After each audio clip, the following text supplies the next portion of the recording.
Assalamualaikum warahmatullahi wabarakatuh. Salam, salam sejahtera untuk Bapak Ibu guru yang dimanapun berada. Pada kesempatan kali ini saya akan mempresentasikan aksi nyata diseminasi budaya positif dan pembuatan kesepakatan kelas. Semoga video ini bisa menjadi inspirasi bagi Bapak Ibu guru. Selamat menikmati.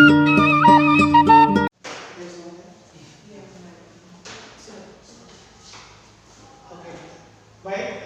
Selamat pagi. Salam sejahtera bagi semua. Iya, yang pertama-tama saya mengucapkan terima kasih untuk Bapak Kepala Sekolah dan juga Bapak dari Yayasan atas kesediaan dari teman-teman guru, Bapak Ibu guru yang merelakan waktunya untuk pada hari ini sedikit mengikuti pembiasan terkait dengan diseminasi tentang budaya positif. Bapak Ibu, budaya positif ini adalah materi yang saya dan Pak Dr. Kalika belajar selama kurang lebih 6 bulan sampai dengan Oktober nanti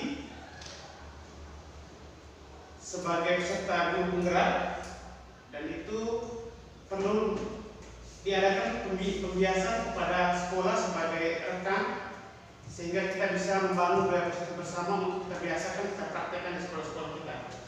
Baik, Bapak Ibu, karena ini budaya positif ya, jadi kita mulai pagi hari ini dengan hal sederhana tentang budaya positif ini. Saya minta Bapak Ibu guru kita berikan senyum terbaik pada teman di samping kita. Ya, kita beri senyum terbaik. Ya, hal yang sederhana. Terkadang kita punya bawaan kita dari rumah, dari tempat pekerjaan kita lain, itu suasana kita akan kembali enak ketika kita dengan tersenyum, kita dengan bahagia, kita akan bisa mengikuti kegiatan-kegiatan kita, entah di sekolah, entah di kerjaan kita, dimanapun kita berada. Kita selalu membiasakan dengan budaya positif sederhana tadi. Yang contoh yang pertama adalah senyum sapa, salam, itu kita ajarkan ke anak-anak di kelas. Baik, Bapak Ibu, kita lanjut dengan kesepakatan. Sebelum kita melaksanakan ini, kesepakatan yang kita tawarkan, saya tawarkan di sini adalah kita menghargai pembicara atau siapapun. Yang kedua, menjadi pendengar yang baik. Yang ketiga, raise hand saat mau berbicara atau berpendapat, dan izin saat keluar kelas. Kemudian disediakan makanan minum kalau misalnya kita butuh minum, ada yang belum sarapan, ada apa, boleh kita makan minum dengan tenang. Kita bungkus ini Bapak Ibu, sepakat? Sepakat. Oke, selamat pagi. Silakan langsung. Ya. Iya.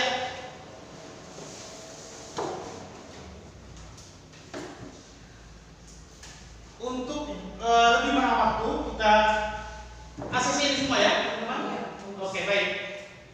Kita masuk pada ini. Hal-hal yang akan kita bicarakan hari ini ada 5 poin.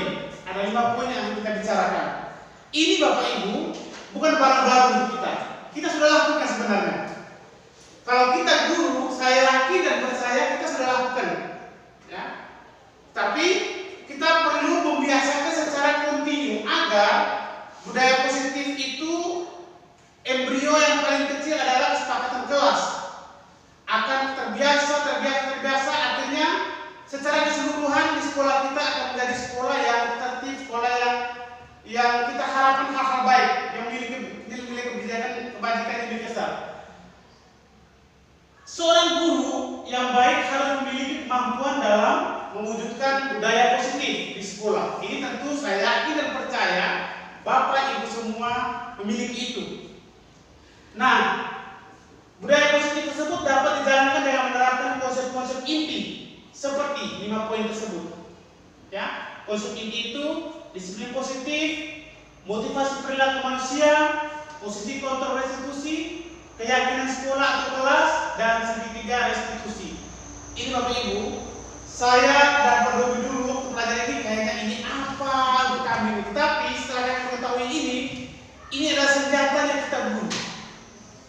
senjatanya kita guru dalam melakukan pengelolaan kelas. Ya.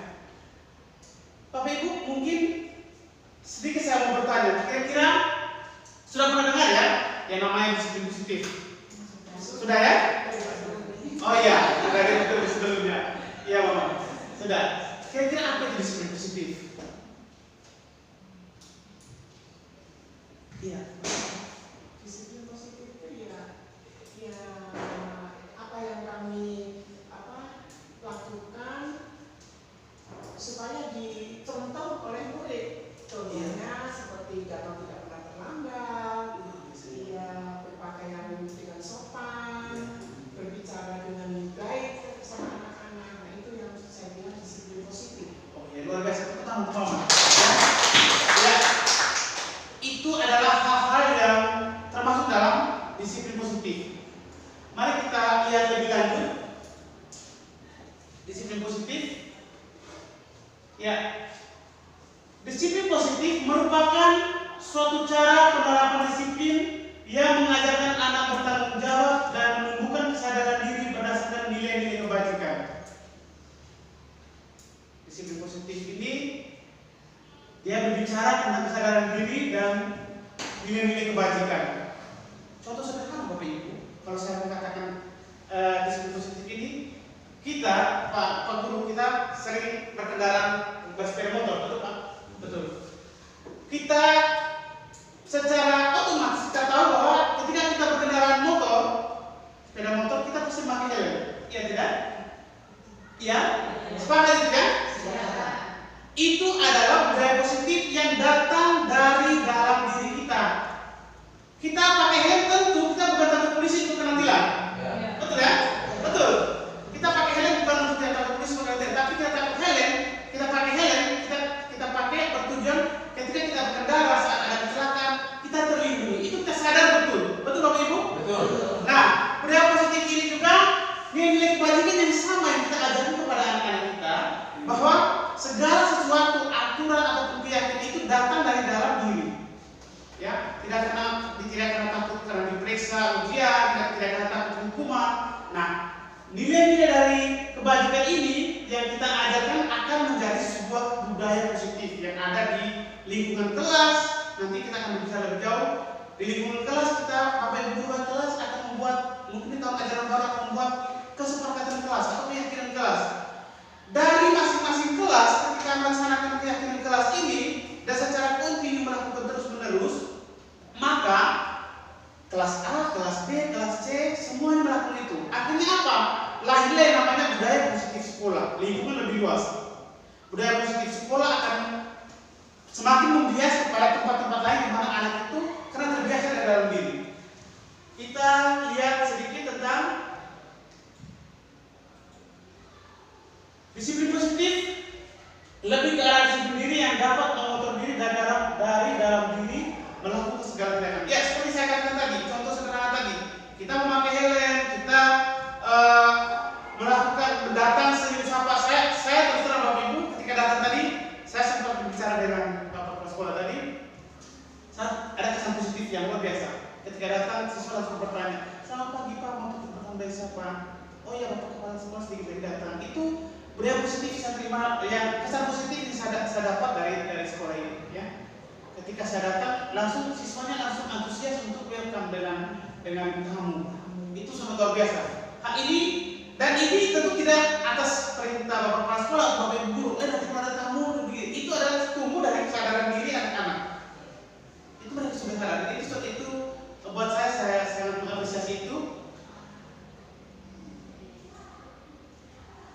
Disiplin positif dapat membuat murid memahami dan menyadari berdasarkan motivasi internal, bukan akibat paksaan, bukan akibat pujian ataupun hukuman. Kita membiasakan budaya positif ini kepada murid merasa bahwa ini yang harus saya lakukan tanpa harus Pak Guru periksa misalnya, tanpa harus ada kena hukuman atau punishment, ya, tanpa harus ada mendapat pujian reward dari sekolah misalnya dia lakukan tidak, tetapi mereka lakukan secara sadar bahwa sebagai anak sekolah tugas mereka datang belajar dan melaksanakan tugas-tugas mereka sebagaimana anak sekolah pada umumnya.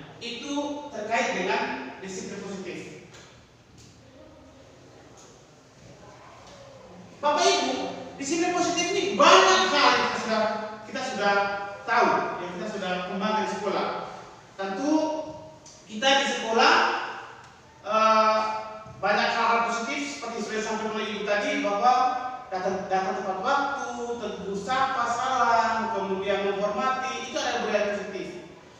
Dalam rangka kurikulum merdeka ada satu brainwash untuk kita. Kurikulum merdeka disebut dengan profil pelajar Pancasila. Pasti sudah pernah Bapak Ibu ya. Nah, dalam profil pelajar Pancasila ini ada banyak karakter yang kita harapkan di sekolah kita, yang tentunya sebagai guru dan juga sebagai siswa harus memiliki nilai-nilai ini. Ini adalah brainwash dari kurikulum merdeka. Ada 6 dimensi dari kurikulum merdeka ini terkait dengan profil pelajar Pancasila. Yang pertama, beriman bertakwa kepada Tuhan Yang Maha Esa dan berakhlak mulia. Yang kedua, mandiri. Yang ketiga, berkebinekaan global. Dan yang keempat, gotong royong, kreatif, bernalar kritis. Jadi yang banyak tadi itu yang kita harapkan, tetapi dalam kurikulum merdeka dia meringkas dari yang banyak tadi ke dalam satu peta konsep yang kita harus tanamkan kepada anak. Branding dari kurikulum merdeka adalah ini, profil pelajar Pancasila, penguatan profil pelajar Pancasila. Ya, ketika kita melaksanakan ini semua, yakin dan percaya bahwa kita sudah melaksanakan yang namanya budaya positif tadi. Kita langkah yang kedua, poin inti untuk menciptakan budaya positif selain disiplin positif, itu tadi kita sudah pernah melakukan dan saya yakin Bapak Ibu sudah mengimplementasikan di kelas Bapak Ibu. Yang berikut adalah poin inti untuk menciptakan budaya positif adalah motivasi perilaku manusia. Nah, ini Bapak Ibu yang menggeser paradigma kita untuk melihat sebuah persoalan atau permasalahan itu kira-kira kita harus tahu motivasi perilaku manusia itu apa saja. Ya, motivasi perilaku manusia.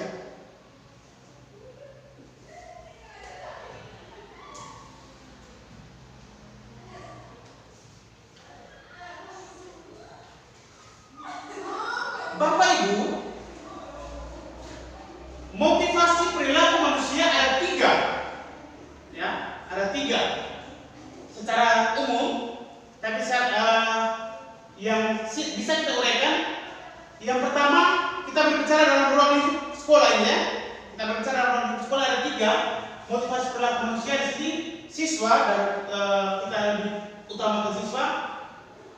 Biasanya siswa kita saya beberapa sekolah yang saya kunjungi, saya temui terkadang siswa itu melakukan sesuatu itu karena ini, untuk menghindari ketidaknyamanan atau hukuman. Misalnya mereka datang pagi hari itu bukan karena mereka tahu bahwa saya datang pagi hari, tetapi karena mereka tahu kemarin Pak Guru di sekolah, siapa besok yang datang terlambat, kamu kena kamu. Nah, itu karena itu. Motivasi yang kedua, untuk mendapatkan imbalan atau penghargaan dari orang lain. Atau kalau kita di sekolah yang tingkat SMP atau SMA kurang terasa. Kalau di tingkat TK Bapak Ibu, kalau di tingkat SD itu biasanya dirayu-rayu. Anak-anak besok datang pagi ya, besok buat begini ya, nanti ibu kasih ini, nanti ibu kasih ini. Nah, ini motivasi yang kedua. Dia mendapatkan imbalan, dia diiming-imingi sesuatu. Jadi siswa itu melakukan bukan dari dalam dirinya, bukan, tetapi dia melakukan karena oh ya kalau saya buat ini saya dapat sesuatu dari ibu guru atau dari pak guru. Dan ini saya ditemukan di SD, TK. Nah, itu. Tapi sebaik mungkin sedapat mungkin kita upayakan bahwa motivasi yang perlu yang kita tanamkan adalah yang ketiga, yaitu motivasi untuk menjadi orang yang mereka inginkan dan menghargai diri sendiri dengan nilai-nilai yang mereka percaya. Nah, 2 di atas ini tentu itu adalah motivasi yang datang dari eksternal, dari orang lain, dari luar. Tetapi yang paling penting, motivasi yang paling penting kita tanam kepada anak-anak kita adalah motivasi yang ketiga ini, yaitu segala sesuatu itu, mau hal belajar, mau hal apapun, datang dari diri sendiri. Sehingga kalau sudah dari diri sendiri, dia akan sampai dimanapun Dan tentu Bapak Ibu guru mungkin nanti di IHT ataupun di proses bersosialisasi ke depan, mungkin Bapak Kepala Sekolah ataupun teman-teman guru semua, kita undang orang tua. Kita menyampaikan ini bahwa terkadang anak-anak belajar begini di sekolah, tapi di rumah mereka dikasih pecutan, dikasih marah, akhirnya apa? Budaya positif dan motivasi perilaku mereka buat di rumah itu bukan karena mereka sadar bahwa mereka harus berbuat itu, tapi mereka karena takut juga. Orang tua yang pemarah, orang tua yang suka ngomel, suka marah, itu juga anak-anaknya melakukan sesuatu itu bukan karena mereka sadar bahwa saya harus melakukan itu, tapi mereka melakukan karena mereka nanti kalau saya buat begini, iya, masih takut. Kayak kita nanti ya. Jadi untuk motivasi perilaku manusia kita tahu ada dua hal, yaitu intrinsik dan ekstrinsik. Yang paling harus kita tanam ke dalam diri anak adalah intrinsik, yaitu kesadaran diri. Melakukan segala sesuatu itu datang dari dalam diri kita sendiri. Baik, itu berkaitan dengan motivasi perilaku manusia. Nah, poin inti dari budaya positif yang ketiga adalah keyakinan sekolah atau keyakinan kelas. Bapak Ibu mungkin pada kegiatan sebelumnya Pak Ibu sudah menyampaikan ya. Apakah kita sudah praktek di kelas kita masing-masing? Mungkin nanti kita sama-sama belajar. Kalau saran saya di semester tahun ajaran baru kita perlu buat ini Bapak Ibu. Kita perlu buat kecil, sederhana sekali, tetapi berdampak luar biasa. Kecil, sederhana sekali, berdampak luar biasa. Kita dulu berperan dalam wujud terbentuknya keyakinan kelas atau sekolah dengan adanya kesepakatan antara guru dan murid. Jadi kita ini selalu bicara yang pada umum dari sekolah-sekolah. Siswa harus datang tepat waktu, siswa harus ini, siswa harus itu, dilarang ini, dilarang itu. Itu menggunakan kalimat-kalimat negatif. Menggunakan kalimat-kalimat negatif, apa alasan yang dampak ke siswa? Takut. Iya Bapak Ibu? Iya. Siswa datang tepat waktu, harus membersihkan lantai, harus mengatur meja. Itu adalah kalimat negatif, bawaannya kepada siswa itu akan dampaknya harus takut. Nah, mari Bapak Ibu di tahun ajaran baru nanti coba kita aplikasikan keyakinan kelas ini. Kita duduk bersama dengan mereka di kelas, kita berbicara dengan mereka sama-sama. Baik anak-anak, semester ini Ibu akan mengawali dengan kita membuat kesepakatan kelas. Bukan aturan dari Ibu, tapi kita sama-sama komunikasikan. Iya toh? Iya. Iya, kenapa tahu? Pernah buat ini kesepakatan atau keyakinan atas kemauan saya sebagai wali kelas. Iya. Berdasarkan kesepakatan. Oh iya. Oh iya, jadi ini ya bagus. Ini nanti kita sudah merefleksi kembali bahwa ternyata seharusnya kesepakatan dua arah itu, ya. Tidak dari sini. Anak begini. Akhirnya yang terima sini. Aduh, ini guru harus tinggal ya. Akhirnya takut. Ketika takut itu tidak maksimal, ya. Tetapi lebih baiknya nanti kita ajak anak-anak kita di kelas. Anak-anak semester baru ini sebelum kita mulai kegiatan KBM kita buat kesepakatan kelas. Bisa. Oke.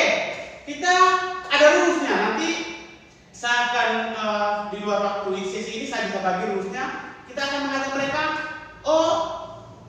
kesepakatan apa yang kita tuliskan. Tidak apa-apa dalam bentuk kalimat negatif.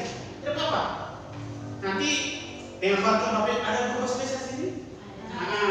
Dengan bantuan Bapak guru bahasa Indonesia, Ibu kira-kira dari kalimat negatif ini supaya muncul kalimat positif biar anak tidak merasa takut. Kira-kira seperti apa? Kita petakan semua hal-hal yang kita akan inginkan berkaitan dengan kata tertib ya di kelas. Setelah itu kita bawa mindset itu ke dalam kalimat positif. Nah, anak-anak sebaiknya di kelas kita berbuat ini ya, kita berbuat itu ya. Nah, walaupun di tingkat pemahaman SMK SMA, tapi tetap pendekatan harus pendekatan ngomong ya. Pendekatannya jangan tidak boleh begitu. Itu kita tinggalkan sudah. Ya, kita tinggalkan sudah. Tapi kan kita lihat karakter mas. Oh ya. Ini karakternya seperti apa? Kalau kita dengan terus dengan positif seperti itu bisa kan? Oke, terima kasih. Tepuk tangan.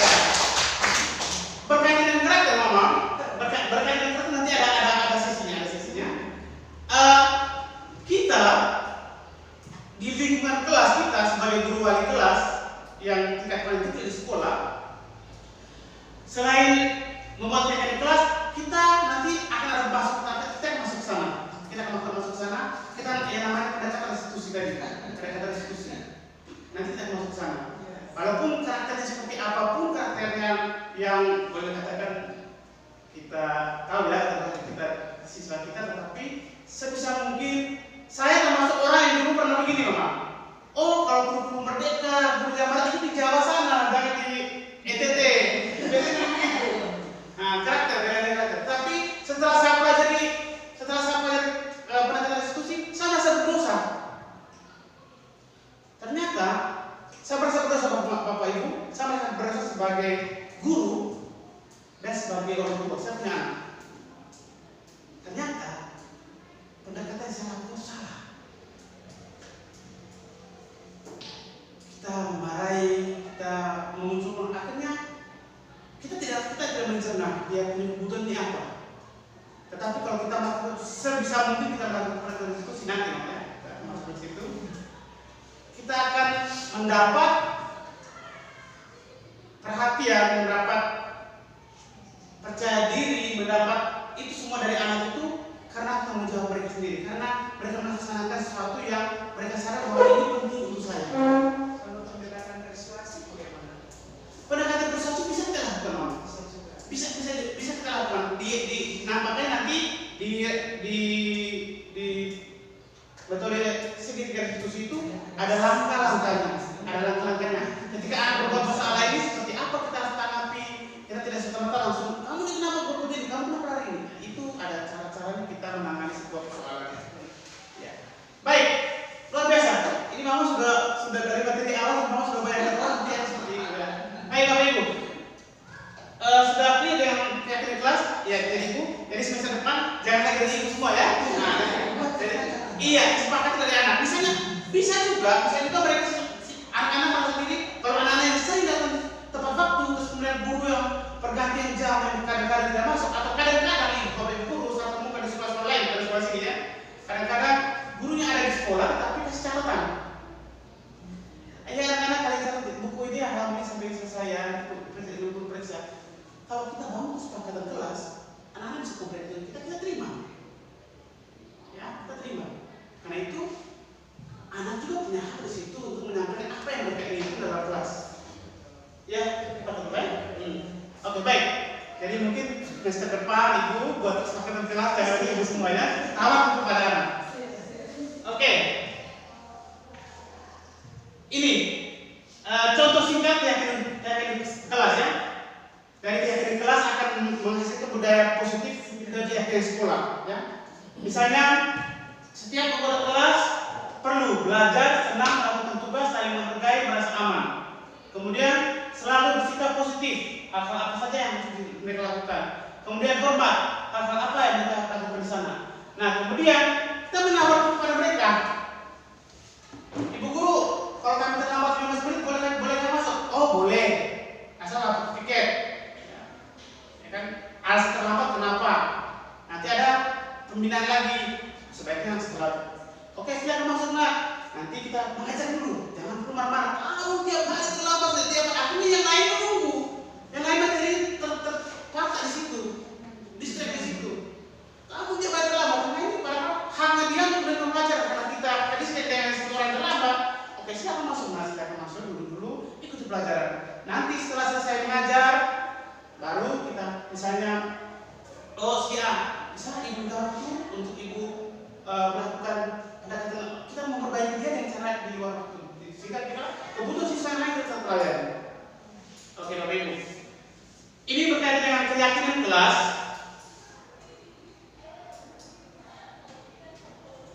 Nah, ice breaking. Saya hanya menyampaikan ice breaking ini. Dan para ini sedang melakukan ice breaking. Dalam melaksanakan pembelajaran kita di kelas, kita tentu melihat misalnya pergantian jam 45, jam 1, 2, 3, 4 tunggu masih aman, masih pagi. Tapi 45, 60 sampai jam rawan. Jadi sebisa mungkin kita guru-guru membuat games permainan menarik yang meningkatkan aktivitas mereka kembali ke kelas. Ini penting kita pelajari karena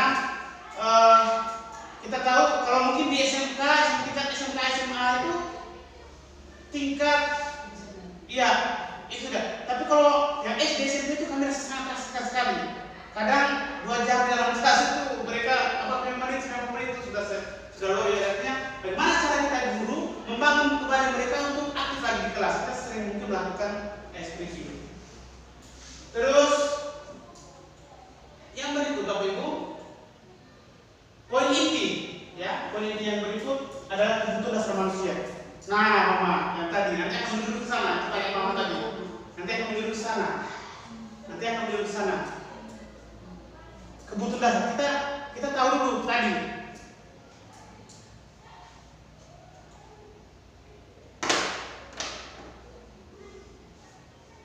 Berkaitan dengan kebutuhan dasar.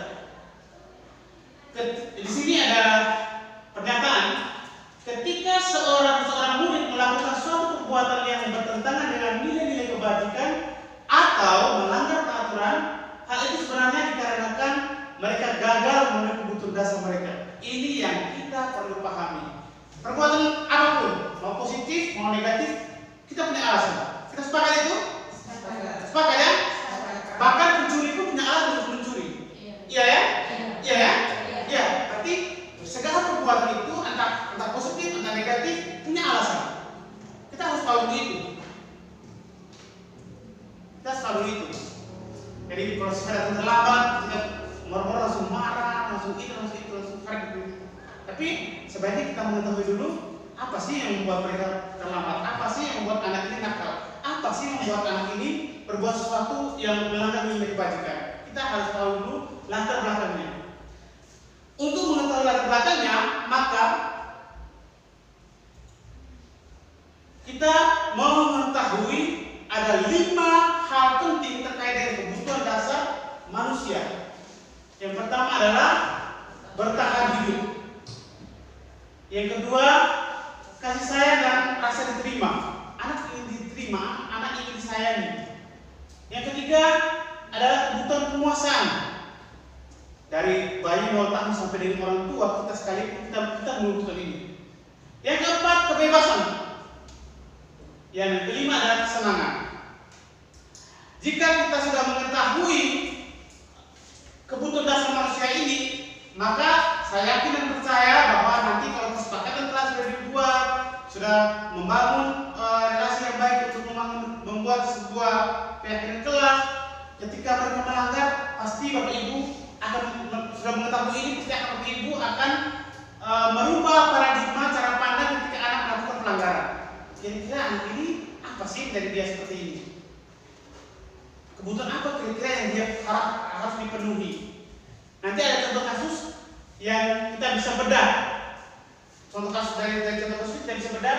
Oh, cara penanganan anak ini seperti ini, anak yang bermasalah seperti ini, karena kita mengetahui dia butuh ini, maka kita lakukan apa? Dia butuh ini, kita lakukan apa? Bisa Bapak Ibu? Bisa. Oke. Ini studi kasus. Contoh ya. Ibu Marta, guru wali kelas 11A, sedang bingung menghadapi ulas salah satu murid di kelasnya, Tommy. Beberapa anak telah mengeluhkan Tommy yang seringkali meminta bekal makan siang mereka dengan paksa. Ya. Jika Bapak Ibu menghadapi situasi seperti Ibu Marta, apa yang akan Bapak Ibu lakukan? Kemudian menurut Bapak Ibu kira-kira apa alasan Tommy melakukan hal tersebut?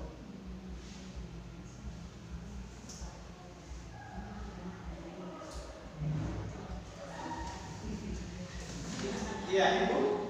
Kira-kira pertanyaan pemantik itu, kira-kira jika ini menemukan seperti itu, kira-kira apa yang Ibu lakukan?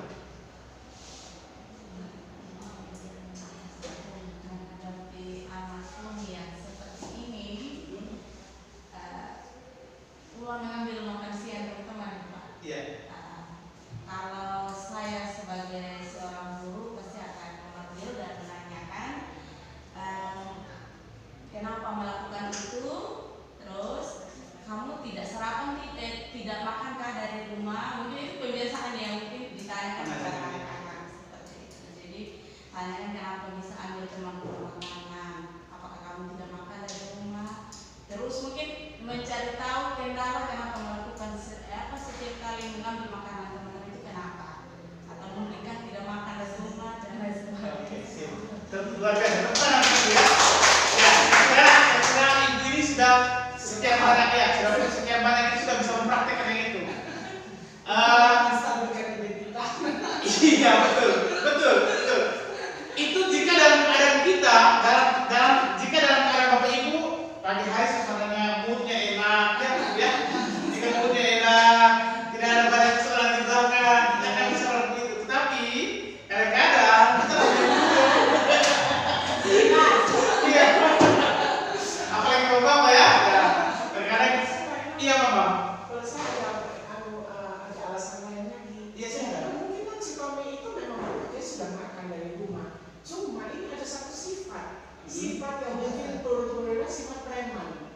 preman. Nah, itu bisa kok anak itu dia mempunyai sifat preman dari kecil mungkin dia ngikut orang tuanya atau ada tetangga yang mempunyai sifat preman itu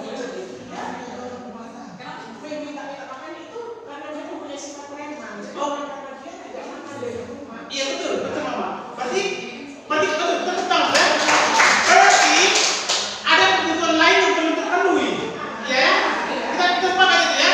Ada kebutuhan lain dari Tommy ini yang belum terpenuhi. Dan apa itu kita belum cari tahu, ya. Kita akan cari tahu. Baik, luar biasa ya. Kita senang sekali ya.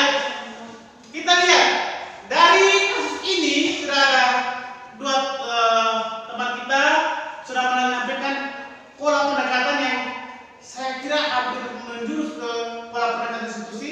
Kita memetakan kira-kira kasusnya Tommy ini apa yang kebutuhan dia berdasarkan 5 kebutuhan tadi. Kita lihat alasan Tommy.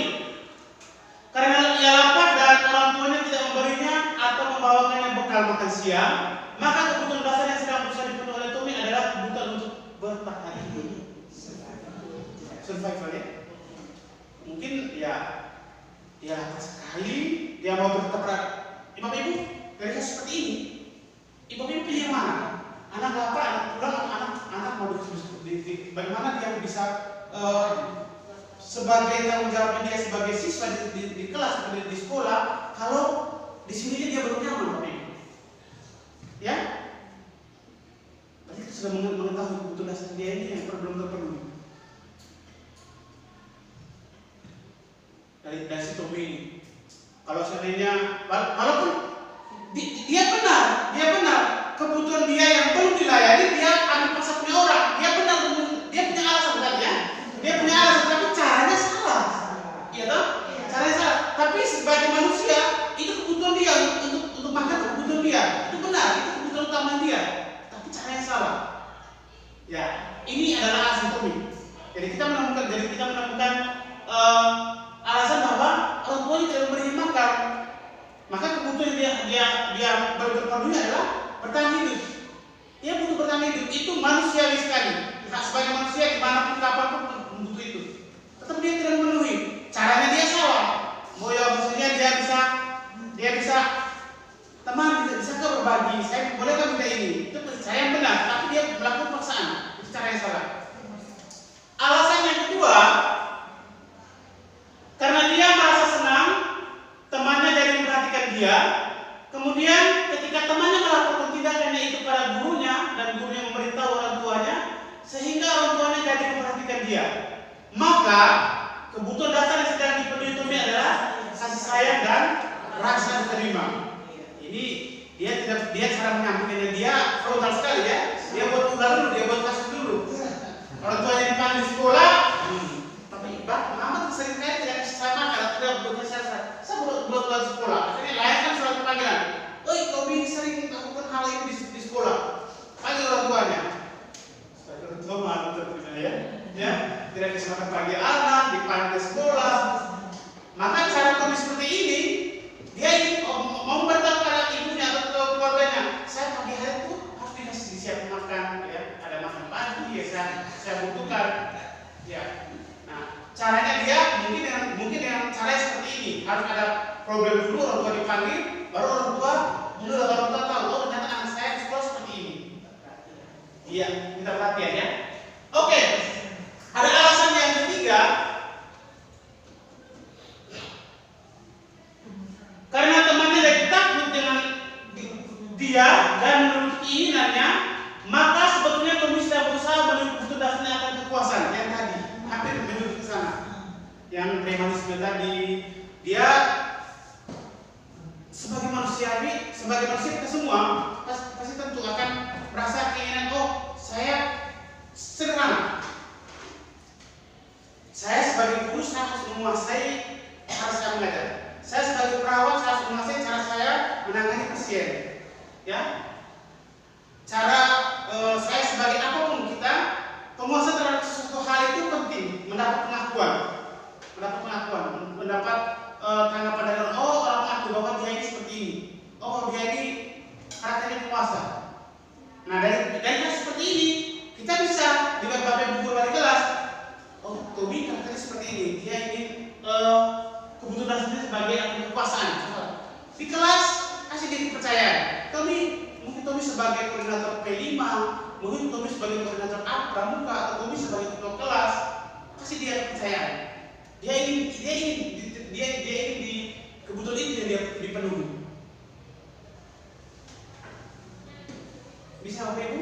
Bisa diterima. Iya. Ingin diterima. Iya, ingin diterima ya. Oke. Ini alasan yang ketiga, dan alasan yang keempat,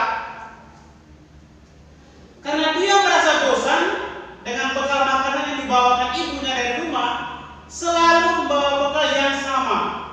Oleh karena itu, dia ingin mencoba makanan teman-temannya yang beraneka ragam. Maka Tommy sedang berusaha memenuhi kebutuhan akan kebebasan. Kebebasan, ya. Enggak apa? Dengan kebebasan.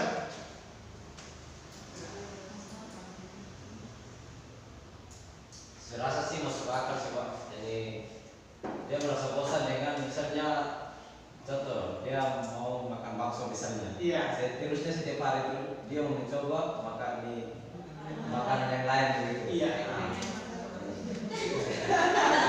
Ayam kalau gitu. Oke. Kebebasan. Baik, terima kasih luar biasa Pak. Ini contoh kasus komik. Mari kita refleksi kita sebagai guru Bapak Ibu.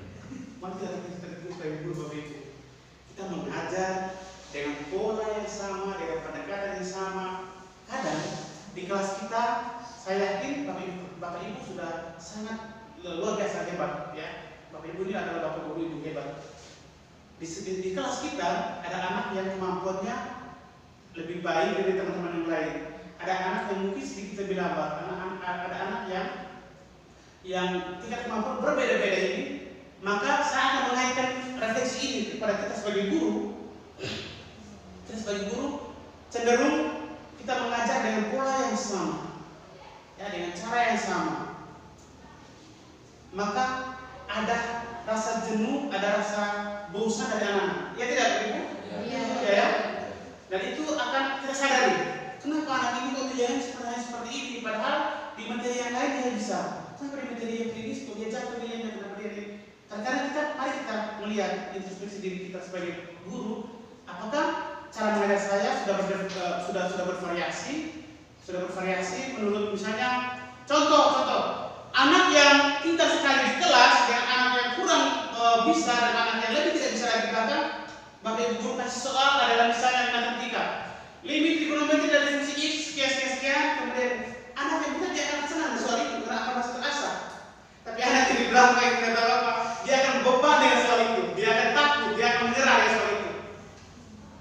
Nah, coba misalnya, oh ya, yang ini kamu kesini nak, kayak sudah bisa di sini ya, nanti bapak ibu guru kasih soal yang ini. Yang ini, oh ya kamu ternyata belum bisa ya di sana ya. Baik, bapak akan kasih soal yang ini.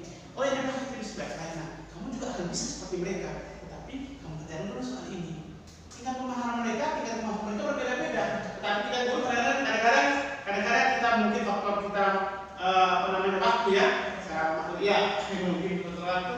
Tidak satu soal, dua soal untuk rata seluruh kelas. Tanpa kita tahu di kelas kita ini kemampuan anak-anak kita ini berbeda.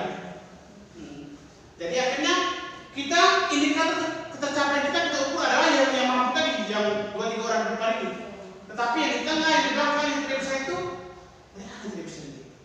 Maka kebebasan ini nanti akan berkaitan yang lebih lanjut, mungkin nanti Pak Domi akan berimbas ke sekolah ini tentang pembelajaran diferensiasi. Nanti ya, pembelajaran berdiferensiasi kita memberikan materi pelajaran kepada anak berdasarkan kemampuan anak, berdasarkan tingkat kemampuan anak.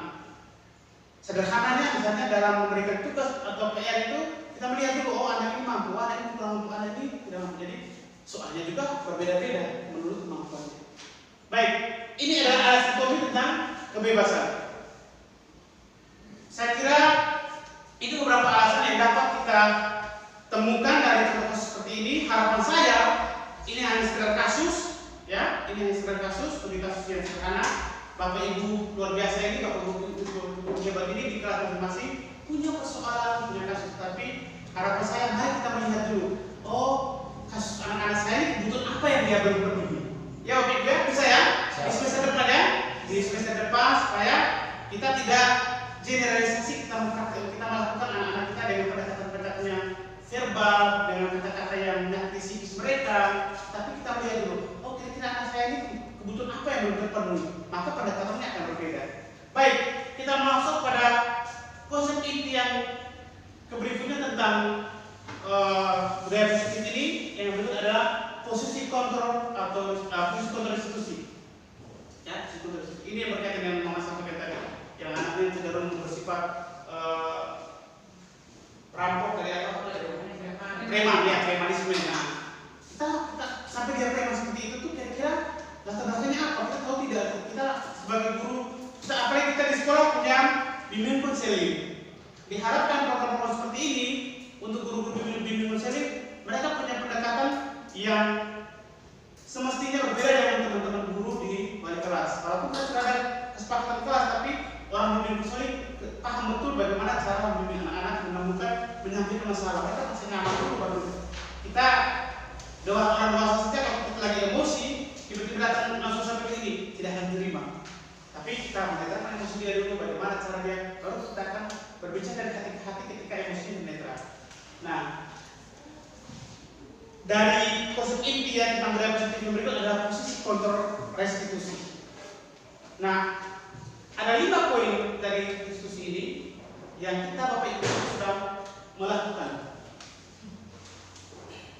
5 posisi kontrol restitusi.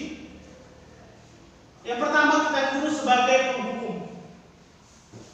Sebagai penghukum, apa-apa kita berikan sanksi, apa-apa berikan sanksi itu adalah kontrol yang menurut saya dulu saya atau kemarin saya seperti itu, Bapak Ibu. Saya mengalami, saya juga antara 1 sampai 4 itu saya seperti itu.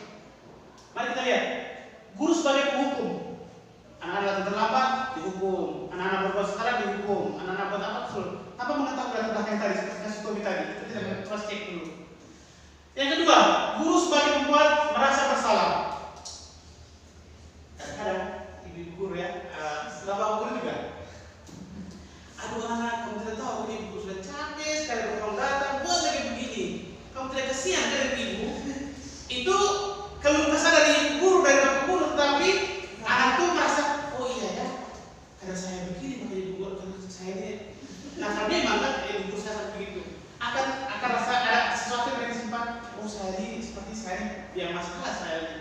Karena dalam kalimat seperti itu membuat anak-anak itu menjadi merasa bersalah. Ya. Kemudian kita guru sebagai teman. Mungkin sisi kontrol ini baik juga. Oh iya, misalnya Tommy, ada teman. Kenapa kau tadi ambil makan orang? Itu kenapa? Aku tidak makan. Seperti yang sudah sampai ini tadi. Itu ada ruang kita berteman dengan mereka supaya mereka lebih enak menyampaikan apa yang mereka rasakan. Posisi kontrol yang keempat, guru sebagai pemantau. Nah ini juga kadang-kadang kita guru wali kelas tentunya, guru wali kelas misalnya siswa berbuat nakal 1-2 kali, kemudian bernama 1 kali, kita cenderung kita ucapkan begini. Ibu perhatikan, Bapak perhatikan, engkau sudah sering sekali berbuat begini. Dari kita ini sering, dari pekerjaan kita guru ini bukan lagi membuat perhatian aja, bukan kita hanya malas. Oh ini, dia sekali. Oh ini sekali. Kata satu guru satu, oh ya Pak Guru, nah kali kelas. Oh dia itu sering begini ya, sudah 5 kali dan seterusnya. Kita hanya begitu, mencari pemantau. Kita mencari pemantau. Ya, kita mencari pemantau. Perlu juga, tapi maka dari sisi kontrol yang sangat dianjurkan bagi kita guru adalah sisi kontrol sebagai manajer.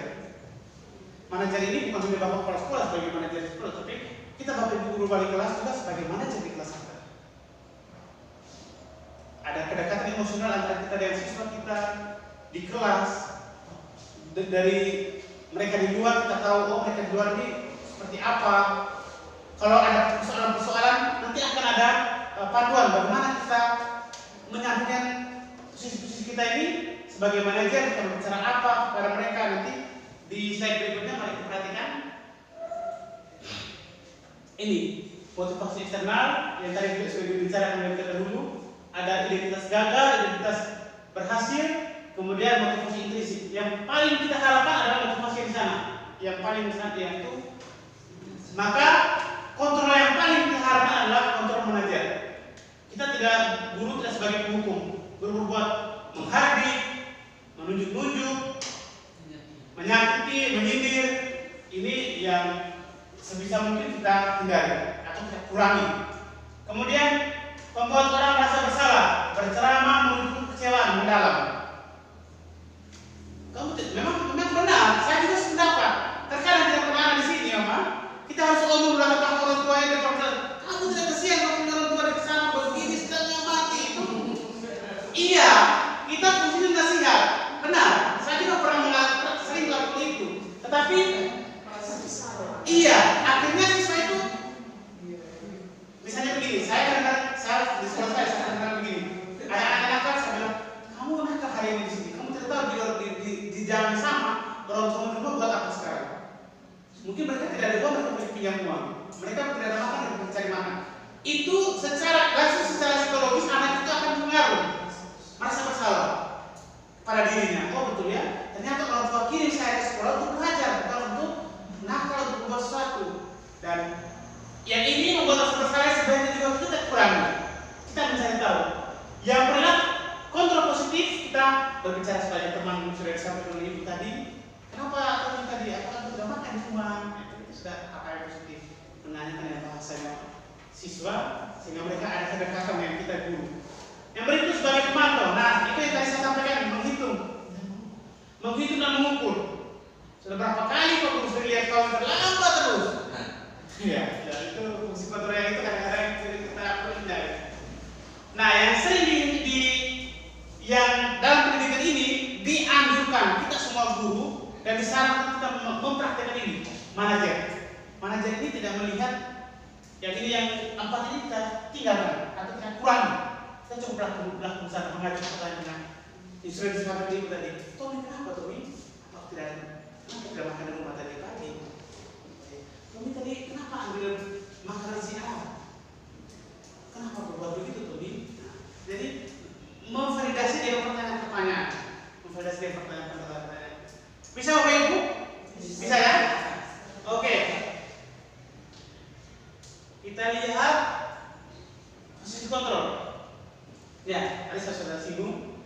Di antara kelima posisi kontrol tersebut, sebaiknya seorang guru menggunakan posisi kontrol sebagai manajer. Manajer di sini bukan hanya kepala sekolah, bukan hanya orang-orang lihat, tapi kita di lingkungan kecil, kita di kelas itu juga kita bisa menjalankan itu fungsi manajer. Ya, pagi-pagi kita datang, mungkin sebelum kita ke ruang guru, kita datang, say hello di kelas kita toh, kita di kelas kita. Anak-anak kelas kita sudah rapi, sudah bersih. Oh siap ya nanti jam pertama siapa? Ibu siapa yang jam pertama? Oh ya nanti kalau ibu gurunya tidak datang atau belum datang, tolong dipanggil ya. Nah, panggil gurunya supaya melayani di kelas. Setelah itu kita meninggalkan mereka dalam suasana yang nyaman, baru kita kembali ke kelas. Nanti kalau sudah selesai jam pelajaran, oh ya anak-anak ada tugas hari ini, ada anak yang tidak masuk, ada anak yang sakit saat pembelajaran berlangsung, kita perlu tahu juga sebagai guru wali kelas. Dan saya yakin kalau memang saya yakin ini kegiatan kita sudah lakukan Bapak Ibu, tapi apa? Kita harus continue. Kita harus terus-menerus melakukan ini. Terus-menerus akan melahirkan budaya positif di kelas dulu, belum di sekolah. Oh di kelas aku, nanti begitu kita dapat guru, datang di ruangan guru. Oh kelas aku beda ya dari kelas B. Anak-anak yang suka sekali, anak-anak yang begini sekali. Akan ada, oh kenapa kelas A seperti ini? Kita guru yang lain akan mempraktekkan itu. Semua kelas mempraktekkan hal yang sama. Maka ketika semua kelas melakukan hal yang sama, lahirlah yang namanya budaya positif.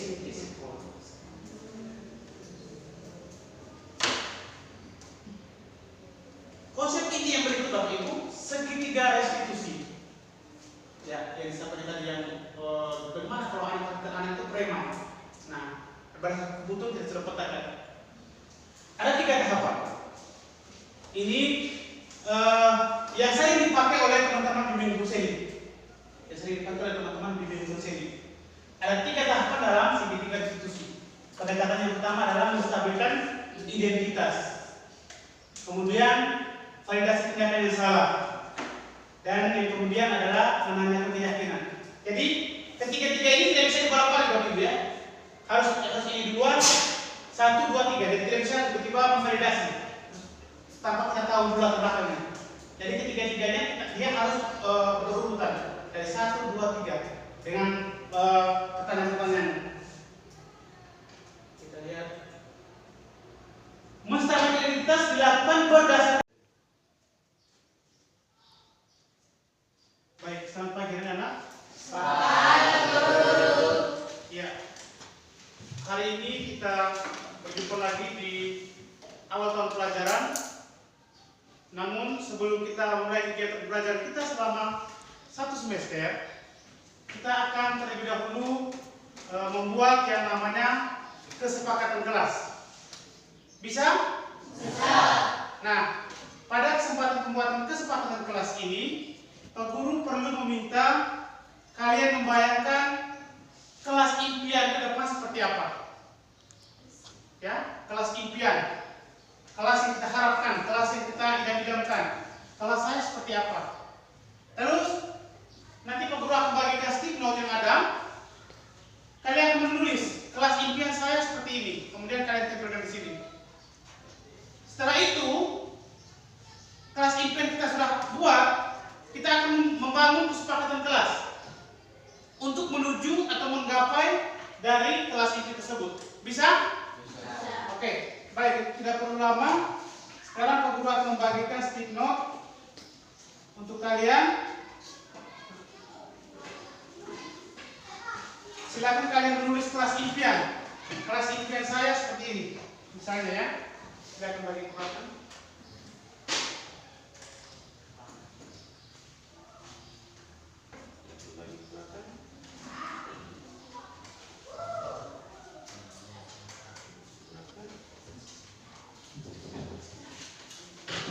Satu kalimat saja. Kelas impian saya. Misalnya, kelas saya kelas yang tertib, kelas saya kelas yang bersih misalnya. Silakan. Kalau lebih simpan dulu, nanti baru ada yang lempar. Silakan. Silakan tulis.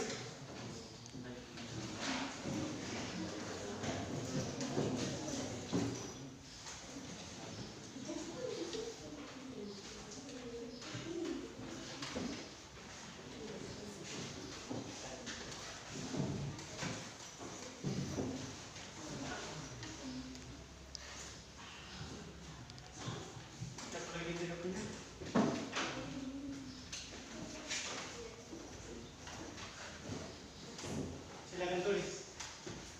Aku kasih waktu 1 menit dari sekarang. Silakan.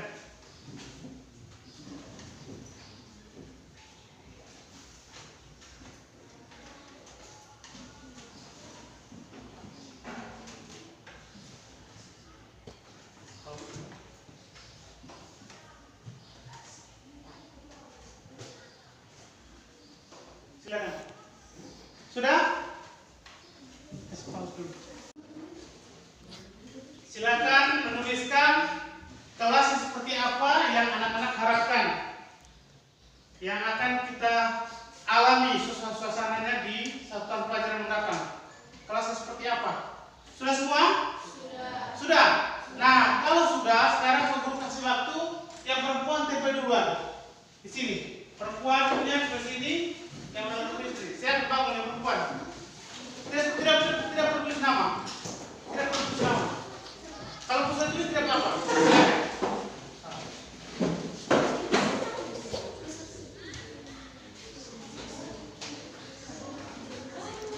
Ya, sudah kembali, yang kembali.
Baik. Sekarang Pak Guru minta satu orang laki-laki yang di belakang maju dan satu orang perempuan maju. Ambil acak, bukan aku punya, yang teman lain punya. Ambil acak, 2 stick note dan saya membacakan. Kira-kira implikasi seperti apa? Silakan maju. Ambil acak, silakan maju. Terserah mau ambil yang mana dan bacakan. Iya. Ambil dua. Silakan. Bacakan. Kelas impian yang diharapkan. Silakan dibaca. Kelas impian saya, kelas yang bersih, kelas yang nyaman, kelas yang indah, dan kelas yang tertib. Ya, kelas yang nyaman, bersih, indah, yang tertib. Bagus, luar biasa. Yang satunya, Impian saya terhadap kelas yaitu yang bersih, nyaman, dan rapi. berarti hampir sama ya. Kita mengharapkan kebersihan, disiplin, kenyamanan. Oke, itu dari teman kita. Yang satunya lagi. Sekarang silakan. Kelas impian, kelas yang bersih, rapi, indah, dan nyaman. Kelas impian saya, kelas yang bersih, rapi, dan nyaman. Oke, berarti pada prinsipnya kita menginginkan kelas yang rapi, yang bersih, yang nyaman, yang membuat suasana belajarnya enak. Iya tidak? Nah, sekarang silakan stempel kembali ke situ dan kembali ke tempat duduk kalian. Iya. Silakan kembali ke tempat duduk kalian. Baik, anak-anak sekalian, untuk mewujudkan kelas yang kita harapkan ini semua baik. Untuk mewujudkan kelas yang kita harapkan ini ada caranya. Dan caranya itu perlu kita buat bersama-sama, bukan karena paksaan. Ya tidak? Ya. Bukan karena guru bilang Anda harus ke sekolah, Anda harus tertib, tidak. Tapi kita bersama-sama menyadar bahwa ini adalah hal yang saya akan mendukung menjadikan kelas impian. Maka kita membuat kesepakatan. Bisa? Kita membuat kesepakatan. Kesepakatan ini yang nantinya Pak Guru akan ketik, akan buatkan poster dan ditempelkan di kelas supaya akan menjadi bahan peringatan untuk kita bahwa kita mempunyai kesepakatan kelas, rules, aturan kelasnya seperti ini. Bisa paham? Bisa. Nah, sekarang selanjutnya Pak Guru akan kembali ke bagian stick note anak-anak sekalian untuk menuliskan kesepakatan kelas. Misalnya, kami bersedia datang pagi, kami bersedia untuk mengerjakan tugas dan seterusnya. Bisa paham? Bisa. Oke. Aku kembali ke stick note.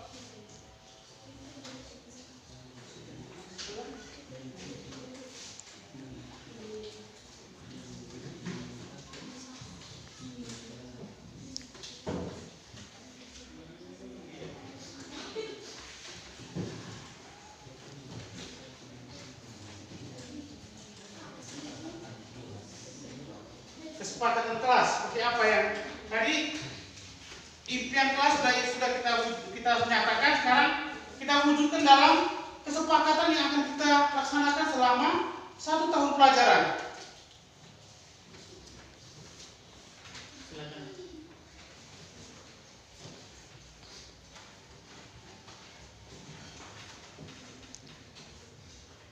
Saya akan atau kami akan melaksanakan apa? Saya akan rajin ke sekolah, saya akan datang tepat waktu, saya akan apa? Seperti itu. Sudah? Kita sudah membuat impian kelas tadi. Sekarang dari kelas kita impian kita buat dalam bentuk pernyataan kalimat yang akan menjadikan kesepakatan kita bersama bahwa akan seperti apa yang akan kita harapkan di kelas kita di 1 tahun pelajaran mendatang. Nah, sekarang signal sudah dibagikan, sudah ditulis. Silakan. Kalau tadi yang putri sudah lebih dulu tempel, sekarang Pak Guru minta yang putra lebih dulu nempel. Sana. Ya.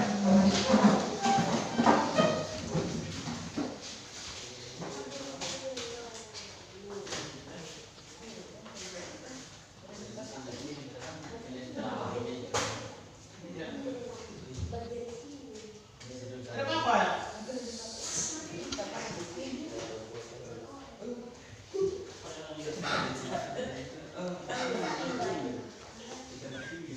Mana yang saya tulis?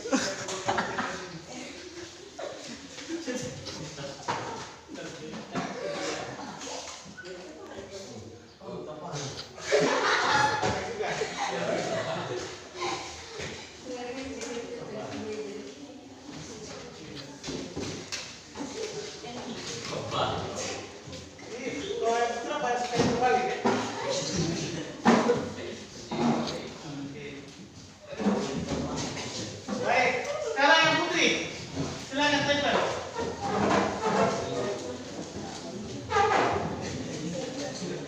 Ya.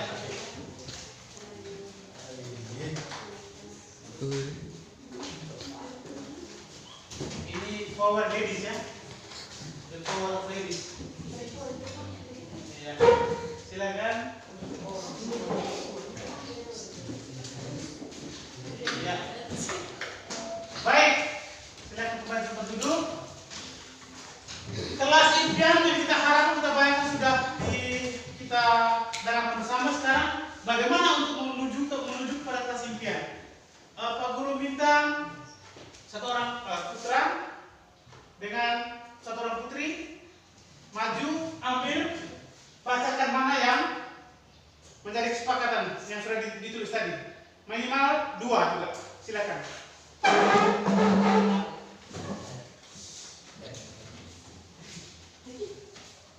Ambil yang bisa juga ya. 2, ambil 2. Silakan dibacakan.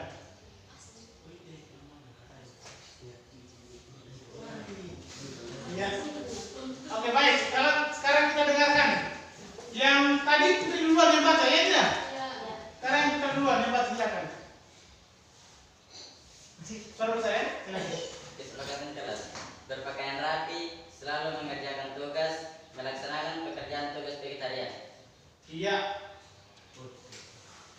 Saya mengerjakan tugas, datang pagi, vegetarian di dalam kelas, berpakaian rapi, berpakaian sesuai hari. Sesuai hari, oke, baik. Berarti lebih kepada disiplin aturan ya. Bisa ya? Berarti oke, kita bungkus itu. Setuju ya? Setuju. Yang berikut. Kesepakatan kelas. Saya akan rajin mengerjakan tugas.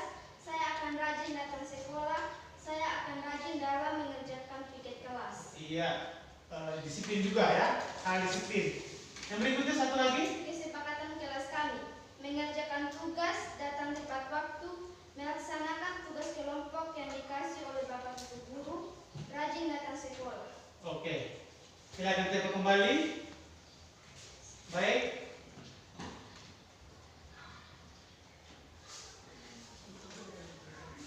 Ya. Oke, baik. Sekarang kita berikan aplaus kepada kita semua. Nah, ini sudah menjadi kesepakatan kita yang akan kita laksanakan selama 1 tahun pelajaran ke depan. Bisa? Bisa. Dan nanti Pak Guru akan mengetik ini semua dalam bentuk poster dan akan ditempel di kelas kita supaya akan kita perhatikan tiap hari untuk kita mengingat bahwa kita sudah membuat kesepakatan kelas yang harus kita laksanakan untuk menuju kepada kelas impian yang kita harapkan. Dan Pak Guru harap untuk semua kesepakatan ini bisa kita laksanakan tanpa ada rasa keterpaksaan. Karena apa? Karena ini datang dari kita semua, bukan karena dari Pak Guru yang mengatakan harus seperti ini. Sepakat? Sepakat. Kita bungkus ini ya? Bungkus? Bungkus. Oke, baik. Demikian pertemuan kita untuk hari ini. Semoga di 1 semester ke depan kita akan melaksanakan kesepakatan kelas ini dengan baik. Terima kasih untuk kalian semua. Sekarang silakan keluar kelas untuk beristirahat.